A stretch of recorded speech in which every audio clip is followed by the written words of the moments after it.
any cracks in their foundation, or it can result in the emergence of true greatness.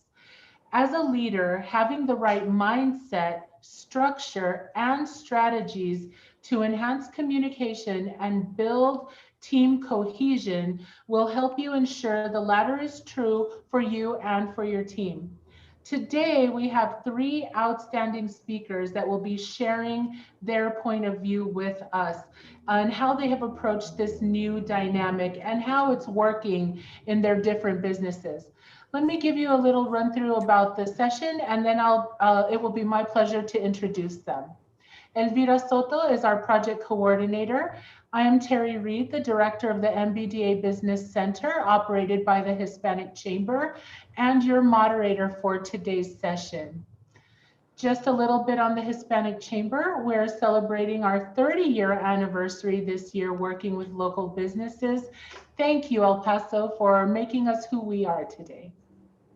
The vision of the Chamber is to continue to be the core component for the El Paso region in fostering entrepreneurial economic development, where our existing companies are growing and where our entrepreneurs are reaching new horizons, and where small, minority, and women-owned businesses are thriving and outpacing all other markets.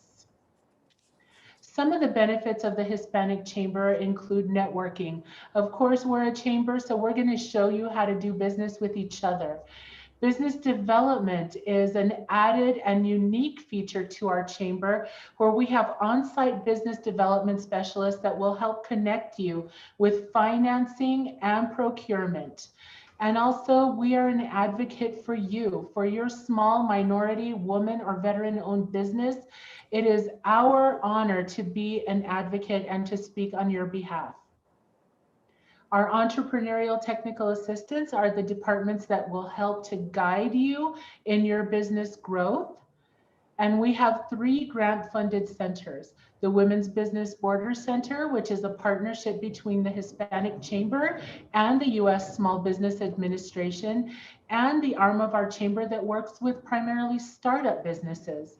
The MBDA Center and our Minority Women's Enterprise Diversity Center both are funded through the U.S. Department of Commerce, operated by the Hispanic Chamber, and we work with businesses that are already in existence to help them to develop and grow.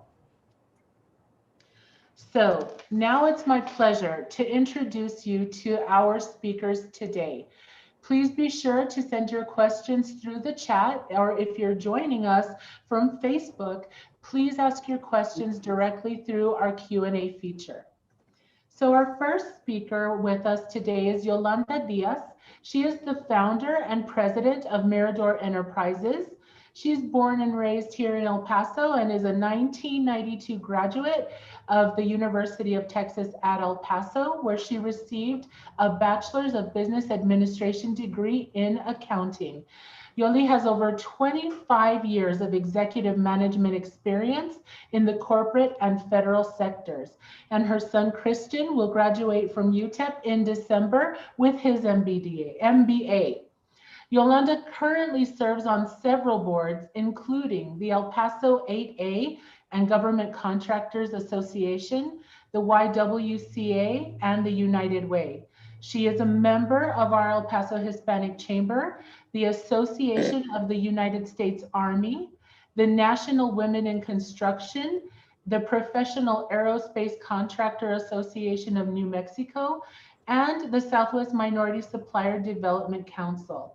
Mirador is a woman-owned small business and successful SBA 8A graduate based in El Paso, Texas, with offices in Albuquerque, Alamogordo, and Colorado Springs. Mirador provides high-quality facilities management and maintenance services, sustainment, restoration and modernization, design build, program management, environmental compliance, and environmental management to federal, state, and municipal customers. Yolanda's vision and strategy for continuing to grow the company has been to team with other successful companies. And one of the other successful companies is Julie Loving Scott, who is a realtor Yeah. and entrepreneur. As a U.S. Army veteran, wife of a U.S. Army retired disabled veteran, and the mother of four, one of which is serving in the U.S. Army, Julie fully understands how time consuming and sometimes overwhelming and complex buying and selling homes can be. As a realtor and a military relocation professional, your goals become her goals, along with her ambition to provide you with exceptional, stressless customer service. Julie considers every client her priority and feels that it is essential that everyone involved in the process have a feeling of comfort and unity. Julie guides her clients through the buying or selling transaction Yeah. safely and securely and prides herself on honesty, conciseness, and dedication.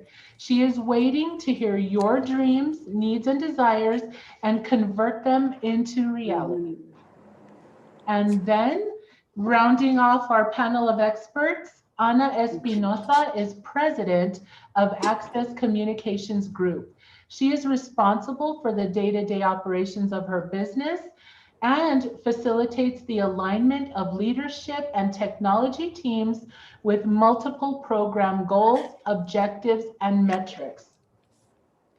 Ana has 23 years of experience in management, operations, procurement, and customer service, over 16 years of manufacturing industry experience, working for Leviton Manufacturing in Mexico and China. She has been a small business owner for the last 4 years and counting, and is a proud graduate from Universidad Autónoma de Chihuahua with a computer engineering degree. Her licenses and certifications include world-class manufacturing, QMS ISO 9000 internal auditor, Six Sigma black belt, Oracle certification, SharePoint, and ISO internal auditing and supplementals. Thank you, ladies, for joining us today and sharing your experience and your knowledge. So let me start by posing some questions to each of you. I'm going to stop sharing our screen so we can see your beautiful faces. So each of you has a very different type of business. What are some ways that you have found yourself working differently during the pandemic, which started in mid-March, about 7 months ago? I'm going to ask for each of your perspectives, but I'm going to start with Yoli. Yoli, will you tell us a little bit? Gosh, there has been so many changes, that have affected the way we do business today.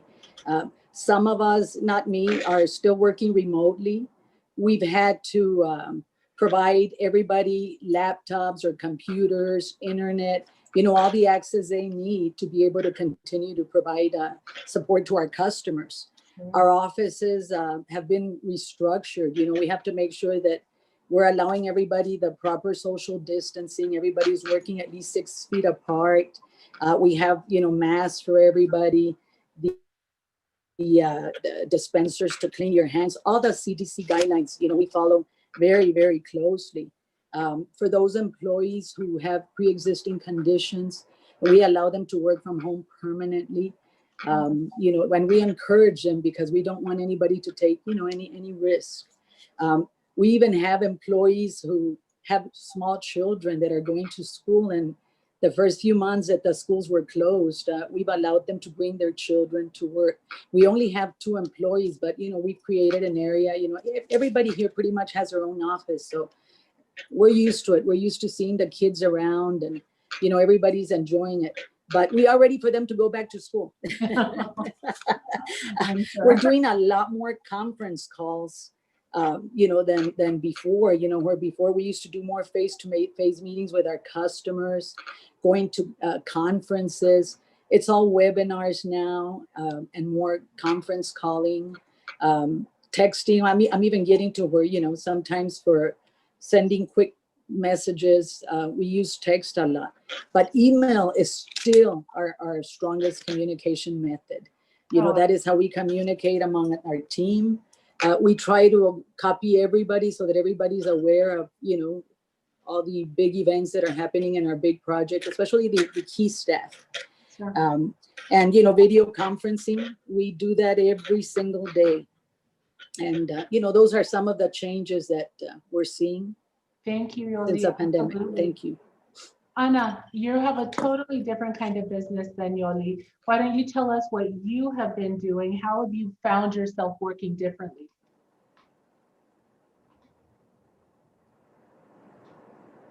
Unmute, we can't hear you. Okay, hello. Thank you, everyone. Good afternoon. Thank you for the invitation, Terry. It's a pleasure, as usual. And like Yoli mentioned, even though our business it's a little bit different, the tool's still the same. Basically, for customers, mainly what we've been using is staying in touch with them through email. So we've been improving our methods of sending better emails, more self-explanatory, and of course the phone calls more time are taking longer than previously because we're not meeting face to face, and of course the video teleconferencing that everybody's been using across the board. So basically for VTC or video teleconferencing software, I don't want to be announcing any type of systems, but what has been very effective for us is the Cisco WebEx. Of course, Zoom, it's one of the ones that we're currently using right now. Skype and Microsoft Teams for sending quick text messages when we used to be talking here face to face with our coworkers. Now Teams is one of the ones that we can send instant messages, and it's been very effective. We used all of those before the pandemic, but now in most of the cases, those forms are the main forms of communication. Also, we, instead of using now the time that we used to spend driving and visiting customers, so pretty much everything now is via social media. So we work a lot on our website. So we've been doing a lot of improvements to our website, to our Facebook, LinkedIn, in order to have more exposure and communicate better with our customers, vendors even, and our own personnel.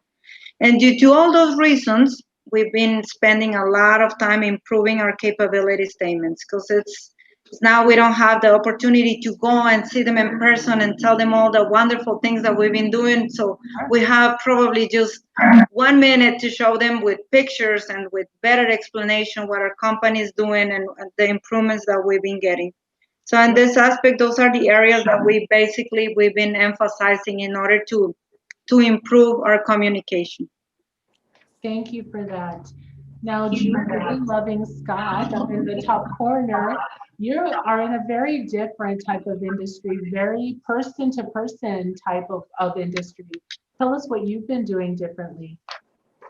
Just like Yoli and Ana said, I was forced to upgrade my equipment. That was one of the things I needed to do. I upgraded my phone, I upgraded my laptop and my desktop to be able to handle being on the virtual communications, the Zoom, GroupMe, Team, all of the video sources that we have to use now in order to communicate.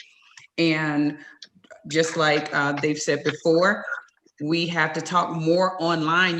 Before COVID-19, I would use video chat only for those clients that were out of town or out of the country. But now this is the new normal. This is my face-to-face meeting with a lot of clients. And I like to send them a picture in the text of me so they'll know who they're going to be communicating with, because with us wearing masks, even though I may meet them to physically show them a home, you have the mask on, so you want them to know who they're going to be meeting with. The other thing, like Ana said, the emails are very detailed now. Instead of 1 or 2 points, I'll explain it to you when we see each other. The text messages are more detailed. And I want to say one of the first things I did when the stay-at-home order was in place around the United States, one of the things I was trying to do is make sure that I sent a video by text or email to all of my clients, not to ask them for business, but just to say, hello, how are you? To let them know that you are not just a commission check to me. You were not a number to me. You are a person, and you are important, and your health and your family's health and well-being is important to me, because I am truly concerned about anybody that I know of and that's in my space. I want to know that you're doing good and you're okay. Absolutely. And also, like I said, more so now than ever, with especially dealing with our military transferring and receiving orders to come to Fort Bliss, it has been vitally important to make sure that I have a great cell phone provider, a great internet provider, to be able to video chat with them, to show them homes. This year, we had a lot of clients that purchase homes sight unseen, other than video, and the 3D tour is extremely important. So quality, like Anna said, quality videos, it's causing us to upgrade our presence on social media, and our websites are, I'm improving my website to be able to give the clients that reassurance that their safety is of most importance, because you still have people nervous about meeting face to face. Absolutely. No, absolutely. And I can honestly attest to the fact that all three of you are very active on LinkedIn. I see a lot of your posts, and I feel like that's such an effective way for people to get to know you and understand what you do and what your business is. So my next question is, what new methods, if any, have you used to stay in touch with your clients or your employees? I know you touched on the Zooms and the WebExes and those different type of things, but if you do have people that work for you that are not at your office, how are you communicating with them? How are you staying in touch? And for Julie, that's going to be, how are you staying in touch with your clients? So let's start again with Yoli and have you take that question.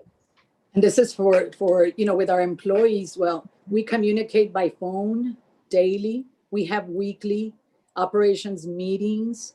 We have weekly accounting meetings. In some cases, we have daily meetings. And this is, on our construction side of the business, our project managers regularly communicate with our superintendents and anybody who's supporting our customers, gathers all the necessary information we need to provide to our customers and keep them updated on, progress, because customers are being challenged just like we are. They're also having to work from home. They're also having to learn to use all this new technology. I know for me personally, I'm really challenged by technology, on a daily basis, but we're very fortunate that most of our team has really embraced of the new Microsoft Teams and, Zoom and, all that video conferencing. They really, really like it. With our training, for any training, I'm one who's always been very big on training for our, training our employees and continuing to develop myself. I still try to attend all the webinars. Conferences are still offering training. Mm-hmm. Agencies like the Hispanic Chamber, you all always provide really great training for business owners. And so, I make sure that we send, the employees, depending on the topic that you're training. But so we're still out there, just trying to take advantage of all the technology that's out there, all that training, because we can't do the face-to-face with our customers. One other way that I try to interact with our customers, in some projects, they allow face-to-face pre-construction meetings. Right. I try to go, even if it's out of town, I'll travel to go out there and try to get in front of our customer. Since most of the contracting officers are working remotely, at least I can get in front of the project managers or program managers so that we can continue to, market them and, get to know them and, try to always be working our customers for future business. Sure. No, absolutely. Anna, how would you address that? You mentioned as well, you have workers that are out in the field, and I'm sure it's tough to wrangle them all and make sure you at some point touch base with them. Unmute your line, please, so we can hear you. Unmuted. There you And yes, you're absolutely right. We were luckily considered essential business, so our business hasn't been as bad, as affected as some others. So we're lucky on that aspect, but also we're very conscious that we gotta be very, very careful on what we're doing and how we're doing it, following all the regulations, doing simple posts, and not only on the computer or email, but also posts here at the office where we gotta check our temperature every time we come in. And then some of our customers, like Yoli mentioned, still allowing us to go and visit. So we gotta be very careful and following all the regulations and make them feel comfortable, keeping our distance, our masks, and also setting up the appointments in a way that we are on site at a specific time frame that they're giving us, not more, not less, because sometimes they're only attending the school districts, for instance, they're only going just to see us to release the job or just to do the construction meeting, like Yoli mentioned. So some of the aspects that we gotta be very, very careful. Also, we are developing, because it's not fully completed, but having metrics and goals.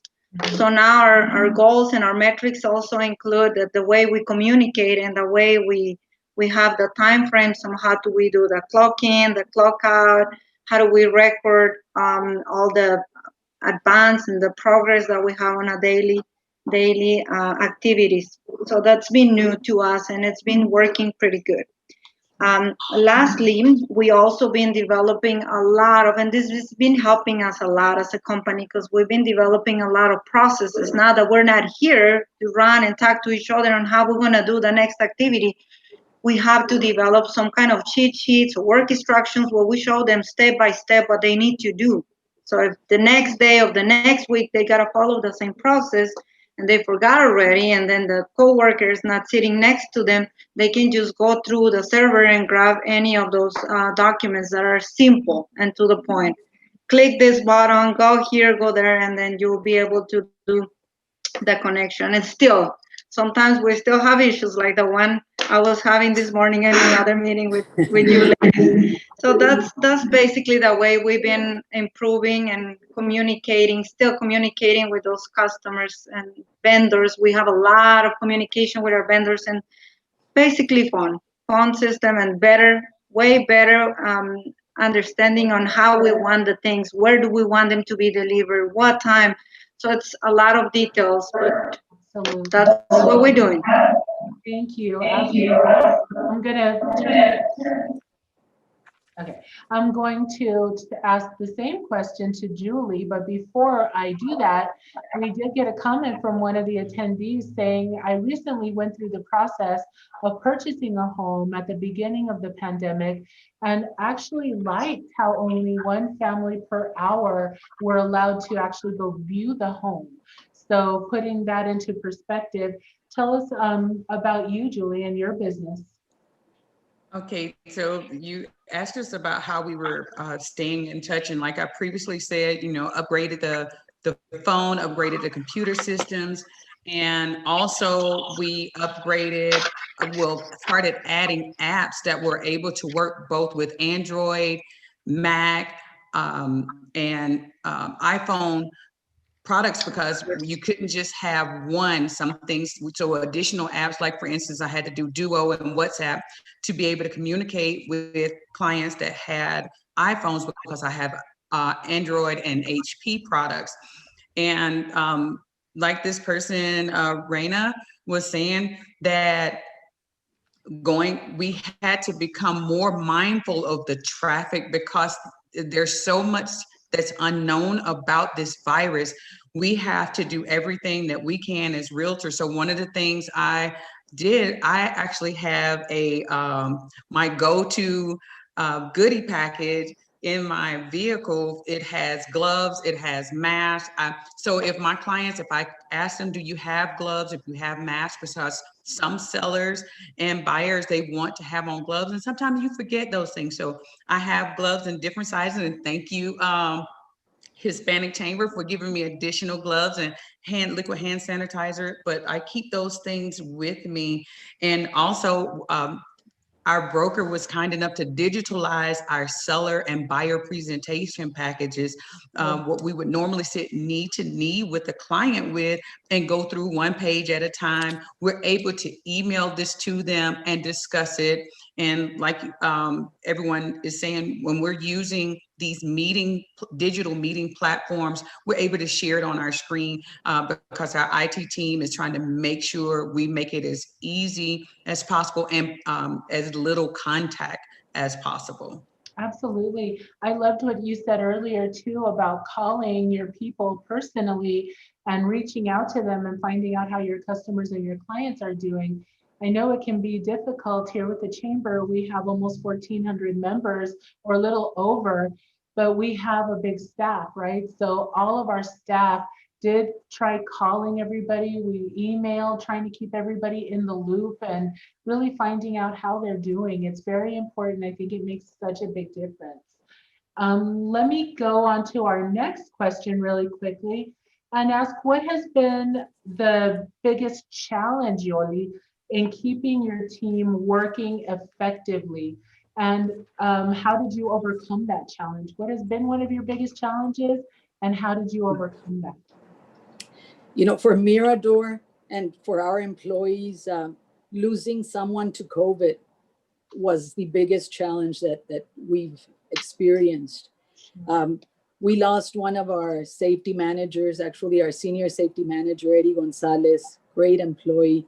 And this was early on, you know, when the pandemic just started. And so it was very scary for most of our employees to go out, you know, feeling comfortable going out to the job site. So we really had to go over and beyond to find ways to make them feel safe and make sure, you know, we made sure they had all the safety, the masks, the gloves. At the time, you know, they required gloves, the social distancing. We had to expedite our safety plans. And, you know, because especially here in El Paso, because it happened here, everybody was just fearful. We didn't really understand, you know, that hey, you don't, you know, how you caught COVID Right. or not. So that was one of our biggest challenges for sure. We overcame that, you know, thank God everybody's back. You know, we're essential. You know, we were always considered essential. So we've always had to be out in the front lines, you know, building, remodeling buildings, you know, providing environmental services and, you know, janitorial services. You know, Mirador does a little bit of everything, but Right. they all require a lot of exposure to people. So they're close to people, they're close to our customers. And so, you know, we had to go out there and present our COVID-19 safety plans to our customers. Some of the challenges really were every customer has their own plan.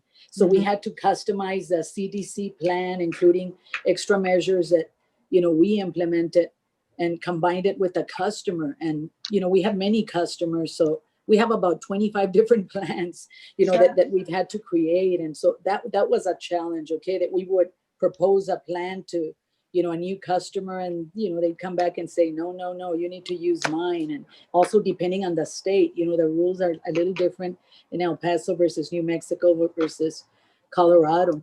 But I think those are some of the biggest challenges, you know, Yes, especially absolutely. losing Eddie. Well, and then at the beginning of the pandemic, I don't think there was a standard plan in place. Right.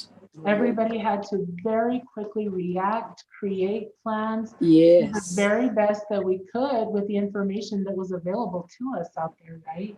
And I'm going to ask you that very same question. What has been one of your challenges in making sure that your team works effectively, and how were you able to overcome that? More than working effectively, Terry, I would like to touch bases on the fear and the uncertainty, because that was a huge impact, and I mean, on everybody still is a huge deal right now.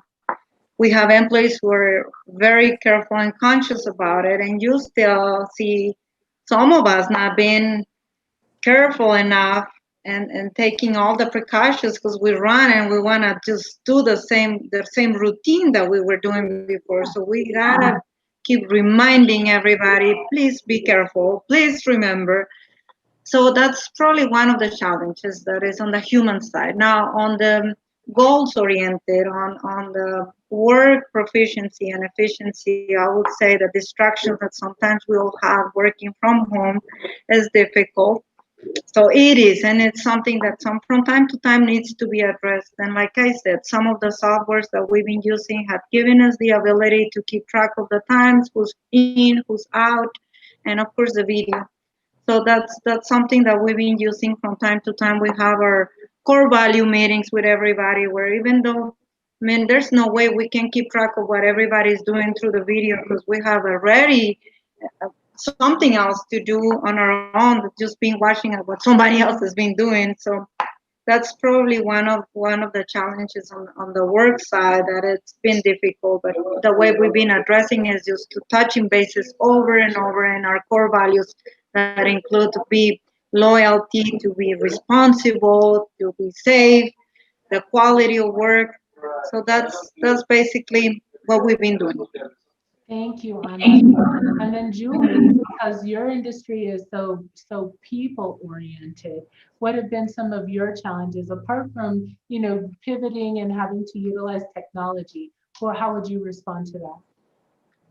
Well, what I've been doing, believe it or not, when I'm able to see my clients, one of the things that initially when we were able to start seeing people more often through video and in person, one of the things to lift to make my clients smile, I would ask them, since we can't hug, because I'm a hugger, I'm from Southwest Georgia, and you hug strangers, family members, everybody gets a hug.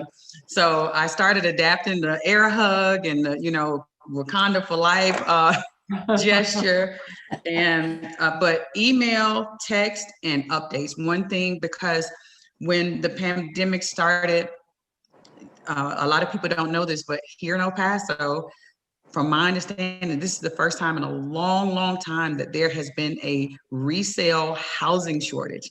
So we stay under or right at 1,000 resale homes. So what I've been doing to communicate and keep in touch with my clients is constantly send out emails and updates about the housing market, because you still have people on the fence on whether or not to put the home on the market, whether or not to purchase a home, and you don't want to call them every day, text them every day. So once, however often they agree to, once a month, once a week, once every 2 weeks, they get that update to let them know, hey, I'm still here. Mm-hmm. And this is what's going on with the market, to help you make a decision that's good for you.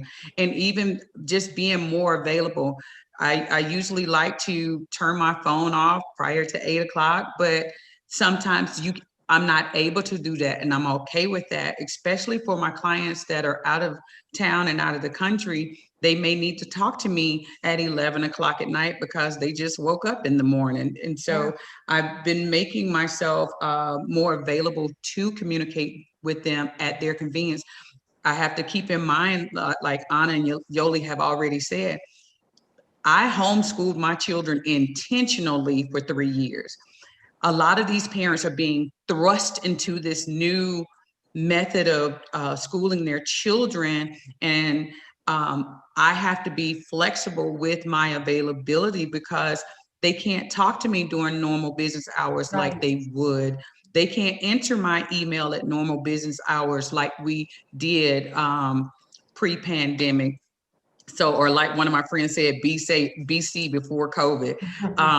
So that being flexible is a way that I have been striving to stay in touch. And also the CDC alerts and updates from the health department here locally. When I get those, if it affects my client in any way, I will text that to them and make sure, hey, this update just came out. You might not be aware of it. Again, because a lot of my clients have children at home, and you got college students and elementary students in the same household. So that being flexible and being more available longer and earlier. Oh, absolutely. I agree. Thank you, Julie. I think some of the things that we have to think about as well and keep at the top of mind are mental health resources, because people are frightened. People have a lot of anxiety. There's a lot of fear of the unknown and, what's to come. I think we have to really stay in touch with what's available out there and make sure our friends, our family, our coworkers, our employees know what's available. And additionally, for businesses, I know that there's a huge push out there right now. There's a lot of CARES Act money that's available to businesses right here in El Paso through some of our partners like Lift Fund and People Fund and Project Vida. And they're not able to get that money out the way that they would like to because of unease, uncertainty. People are not sure that this is for real, like what's the catch, right? If it's a grant. But believe me, there are a lot of resources that are available. So I think it falls to us to make sure that our network knows what's available out there. So switching gears just a little bit, what do you do to help keep your team's morale high during this health crisis? And that could be not just your employees or your clients, but your family. We all have families as well. What are you guys or you ladies doing to help keep their morale high? Yoli, I'll ask you to start. Just being more understanding, more flexible, with schedules. One day they come to work and the next day they can't because their kids were sent home. Everything's last minute. So, just all of us being flexible and understanding and compassionate. That's one of the things is the business isn't the only one that's suffering. Each and every single employee and their families and our customers are all feeling this pain, almost equally. This virus, affected all of us. Oh, absolutely. So just trying to put ourselves in our customers' shoes, and trying to understand that they still have a deadline to meet. They're still expecting us to meet that deadline, and even though we have all these obstacles that are preventing us, we're trying to work even harder to compress our schedules and give them a reassurance that we're going to get the job done, that they can definitely, depend on us because they're under the gun as well. Okay. They have a user that's waiting for their building to be remodeled or built. And so they're feeling as much stress. So, I try to be very compassionate, not only of our employees, but our customers and my family as well. I know that this is terrible, but they say you shouldn't go see your parents. I haven't stopped seeing my mom, but we're very cautious when we go visit her. It's usually one or two family members at a time. I'm one who loves celebrating. And so I don't celebrate and I don't bring all the family over to my home. Instead, I'll bring maybe one or two family members. So life has changed a lot, but we're still very fortunate that, we're all still here. And that's what we've done. Thank you, Yoli. Yes, thank you. Anna, thank you. I'll ask you the exact same thing. What are you doing to keep your team's morale high, whether it's your work team or your home team?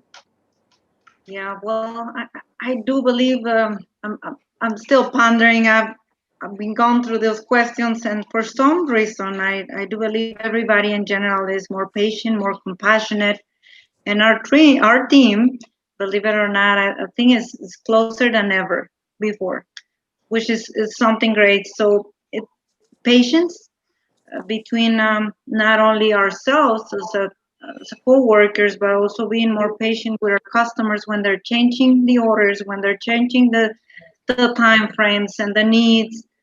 So in general, that's something we've been facing. And to keep up the morale and on a personal side, we spend more time together. I guess we cook more time. We instead of going and grabbing to go, now it's more of those things that we probably forgot about it.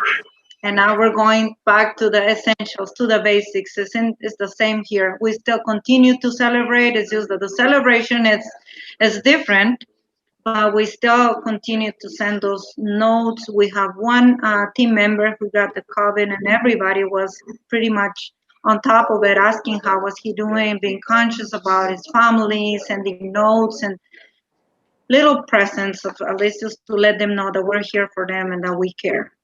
On the productivity side, like I mentioned, I would say the metrics, if you don't measure, you don't control it. So the metrics has been something little by little that is helping us to see the trends and the efficiency on the different activities that we've been doing, even with communication. So it's working good so far. Good, thank you. Julie, what are you doing with your family or your clients and yourself? How do you balance it and keep your own morale high? For my clients, like I said, just, you know, when I get an opportunity, you know, I let them know I would normally hug you and squeeze you. But for morale's sake, I've been doing a lot of sending virtual hugs. You know how you can be standing right next. We talked about the teenagers and the young adults in the same room with each other, texting each other.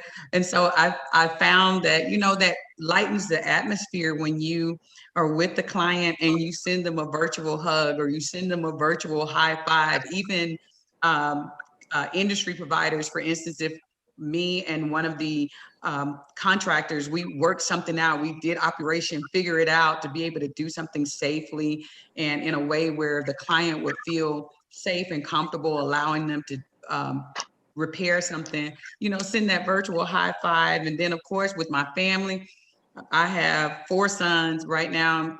One of them is stationed outside of El Paso, but the 3 that are here, the silly videos, you know, to let them, you know, just let them get that stress off. For myself, laughter is the best medicine for me. So I entertain myself with laughter. I started watching the English baking show. That's my therapy. At the end of the day, it's nothing to do with work. It's the English bakery. And I must give a huge shout out to my broker, Carla Rios. She did not, and the umbrella of Coldwell Banker, they did not allow COVID to stop us from having our Gin Blue party. They did a virtual office party. And that has, even my family, we did a virtual family reunion. The children, the cousins got to see each other. It's just 3 in my family. It's myself and my 2 brothers. So our children, and just for myself, my family, Sunday family dinner, that is very important to us. I mean, it was important before, but now is the check-in, like you said, Terry, to really give us an opportunity to check our son's mental health, because my children are social butterflies. So to be locked up and confined and restricted, I know that's taken a toll on them, especially our son that has ADHD. You know, for years that was discounted as, oh, that's not a situation. Yes, it is. It's a real situation and being restricted. So we try to make sure we do family dinner on Sundays as much as possible and allow them to, you know, get that out. And then, you know, we laugh to really lighten the atmosphere. So yes, a lot of memes and high fives. Absolutely. And I think they are going to look at us, our family members, our clients, and our employees as well, and take their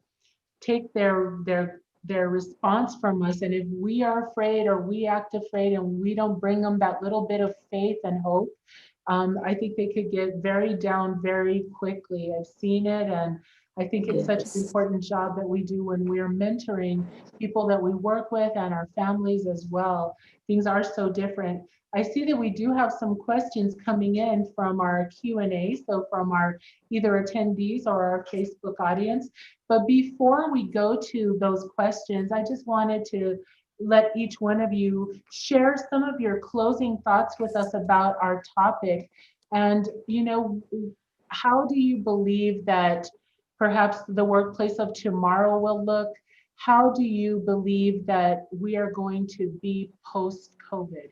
And if you'll just wrap it up for us, I'll start again with Yoli, and then we'll take some questions. Okay. Well, I'm very optimistic about the future. I really think that things are going to normalize and all this will be behind us. But I also feel that it's going to take, you know, at least a good year, you know, before we are. So we need to continue to follow all these practices and safety measures that we've implemented and protect our employees and protect our customers. We've also made a lot of investment. So, we have to take advantage of that.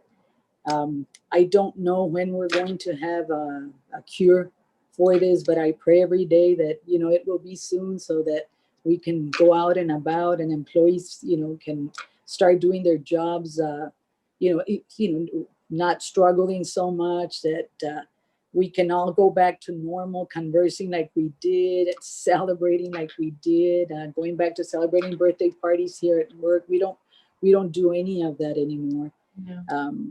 But again, I am very optimistic about the future. Absolutely. I think we have to be. We know we're going to get our arms around it. It's taken longer than we would have liked, for sure. But I think Yes. we all wait for the day that we can let go of a little bit of that fear, right? And be able to move Definitely. forward. Definitely. Anna, why don't you give Well, us your thoughts? absolutely.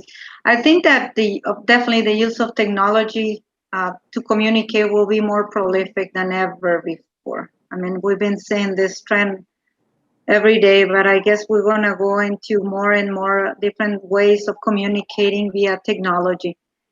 And also, I feel that some things will change due to our current situation, and it's just going to cause us to rethink the way we're doing business. It's not going to be the same as usual. And with regards to COVID, I think it has brought a great deal of uncertainty to all of our lives. This will definitely affect us forever. I don't think that any of us will be really the same after the changes and the instability that we've been going through. But as of right now, no one knows what the future will look like. But other than being optimistic and thinking that we're going to make it through and we're going to go over those different challenges and see the light, that's all we can at this point see. And one of the things that COVID has brought or enhanced or accelerated may continue to be in play in the workforce. You know what I mean? For the workforce tomorrow, where offices are going to be different. They're not going to be so close together. We're not going to have people right on top of each other anymore. Exactly. I believe that we just can't afford for that to happen. And like Yoli said, some of her positions, she's allowed to work from home, and it has worked. It's been effective. We had a speaker from NASA just a couple of weeks ago, and she said that the majority of their staff is working from home, and they have no problem making those permanent work from home positions. So the workforce will change and how it looks. Julie, what do you think? What do you look at? What do you see toward the future? Because of the industry that I'm in, I know that realtors are going to be excited to be able to shake hands again because we are people oriented. This is a people industry. We serve people directly. So I'm sure everybody's going to be excited to be able to actually hug, shake hands. But I believe that the unity that we've seen, I believe it's going to carry over and make the industry, all businesses, even better, because COVID has allowed us to step back and really see what's important. And what's important is people.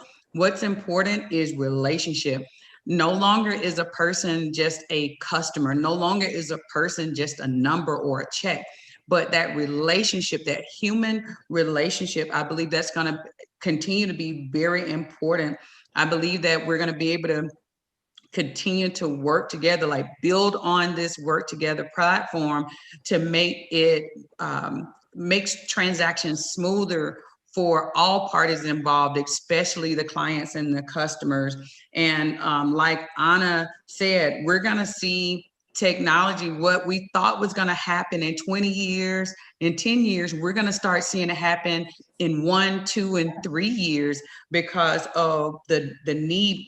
COVID revealed a need, and we understand that sometimes it takes a crisis to cause us to be very creative. So the creativity that's coming out of it. I mean, how many of you all knew that somebody could really put a mask that actually has your lips on it so people can know I'm smiling under here. So it's there's a lot of good things that are coming out of it, and I think it's going to continue on, and we have something to build on to make us better as a company and to enhance us and make us better as a community and a country. I agree. I agree. Thank you, ladies. So let's see some of our questions. This attendee says, as a tech company, has the pandemic actually helped either any of your businesses grow? While I think COVID has affected many businesses negatively, others were actually pushed to grow because of it. And I would say, Yoli, you want to take a stab at that one? Yeah, yes, we have definitely seen growth, during this crisis. It's like they say, out of every crisis, there's opportunities. Yes, ma'am. It has forced us to get more aggressive and more creative and, go over and beyond for our customers. Not that we always, haven't, but they need help right now. Okay. Just like us, they are struggling also to find ways to award, their work. So, we're in constant communication, offering our services, and we've been able to win contracts, pretty significant size contracts during the toughest time I've ever seen in my life. And I attribute it to all the technology, truly, the Microsoft Teams, the fact that we can still interact, that we can share data, documents, just like we are today, right now. We're not, we are face to face almost, we just aren't, in the same place. Absolutely. But yeah, technology, we have to embrace it. It's our future. And I'm one who really needs to embrace it because I struggle with it on a daily basis. Well, it looks like it's going to be here to stay. So yes. We'll all have to embrace it, right? I need my own IT private person. Anna, help her. I'll be there. You've been there for me all the time, so I'll be there, Johnny. How about you, Anna? How has it been for your industry? Have you seen consistency in your orders? Has it slowed down? Has it gotten higher? Because I do believe what our attendee mentioned, a lot of businesses have been in the right lane, right? They've been in that lane. Yes. That infrastructure has not stopped growing. Orders have not stopped. Building has not stopped. So tell us about your personal experience. At the very beginning, it was a little bit difficult because pretty much everything kind of went down and nothing was happening. And then as we were moving forward and we were considered essential, we've been blessed. So we were able to continue with everybody. I mean, the staff was pretty much working either remotely or some of them working on the job site. We saw some delays on the contracts where in the past you could see some contracts coming up at the beginning of September, middle September. Now what we experienced was the last week was crazy. We were working midnight and remotely and doing everything possible to be able to provide to our customers, mostly the federal government. But in general, we landed pretty much good contracts and we're ready to start traveling, of course, following all the regulations. Sure. It's been difficult. We needed to adjust. We needed to be very careful on the ways we were providing our proposals, because now we just not only got to think about the incidentals of what can grow different, what can change, but also what the new regulations could, what is new on COVID, what's going to change our way of living, our way of traveling, our way of deploying people, and not only that, but also the equipment, materials. So it's been a challenge, but we're working on it. Good. Julie, what about the housing, the market out there? At the very beginning, I had heard that it was, I don't believe that housing has gone down or that purchasing homes has stopped. Tell us in your perspective. So initially when we had the stay-at-home order and before we were able to be declared essential personnel, during that time, again, I've been blessed with the awesome broker that encouraged us, hey, wait a minute, this is that time that you've been praying and asking God for. If I get a break, I'll continue my education, I'll learn some more. So we were encouraged during that time to continue our education. And those of us that took advantage of the time, we were able to realign our businesses. I mean, I found a Terry and the SBA, I found the Hispanic Chamber, because that time actually gave me the time to think. And because of that realignment, because of the continuing education, it has actually empowered me to better serve my clients and customers. And with the continuing education, that the industry as a whole has been giving us additional tools to be able to keep up with the technological changes, to keep up with being able to do the things that'll keep our clients at ease and keep them calm. And Terry, you said something a while back. We were strongly encouraged to have a self-care plan in place too, because a lot of people don't know this, but some realtors are really 24/7 people, as in they will respond to a text message or a home showing request at 1:00 in the morning and let you know, hey, I'll get you scheduled. But we were encouraged, hey, this is the time to start setting some things in order to where you can ensure that you get proper sleep, 7 to 8 hours of sleep, so you won't be in a fog. It is, and then also another thing that I did was I had to really limit my news intake, because I didn't realize that my blood pressure was going up. And I don't like to have for lack of a better phrase, a negative vibe permeating from me because I'm stressed or because I'm sleep deprived. So when I started doing better self-care during this time, and this has been one of my most successful years. And no, Terry, the housing market in El Paso, I've seen some other people say it, but the housing market in El Paso is right now a great time for sellers, for sure. And buyers, there are a lot of incentives out here for buyers. So I would say the El Paso market is just right to purchase and sell a home in. Fantastic. Thank you so much. I don't see any more questions coming in from the Facebook or from our participants, and we're coming to the close of our time. But I really want to thank our panelists, Yolanda Diaz with Mirador, Ana Espinoza, Access Communications Group, and Julie Loving Scott, our realtor and an entrepreneur. Thank you so much for joining us today and sharing your expertise, your perspective. This webinar series is being conducted through our Small Street, Main Street program with a grant that we received from the city of El Paso.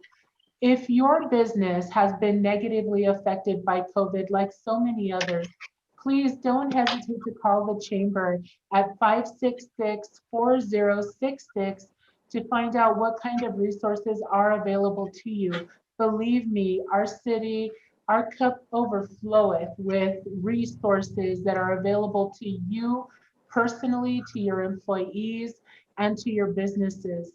We're going to continue to do these COVID-related workshops through December, and the Chamber is also distributing business survival kits to eligible businesses that contain gloves, masks, hand sanitizer, thermometers, floor spacing markers, signage, and then templates of contact tracing forms and other things that you need to open or operate safely. Please do give us a call and let's think about it. And like all of our speakers said, now is the time to do some critical thinking about your business where you may not have had time before to think about small business certifications, your marketing material. What does my brand look like? How am I perceived on social media? This is the time right now to be positioning your business. Really think about what it is. Why did you start it? And are you still fulfilling that same need?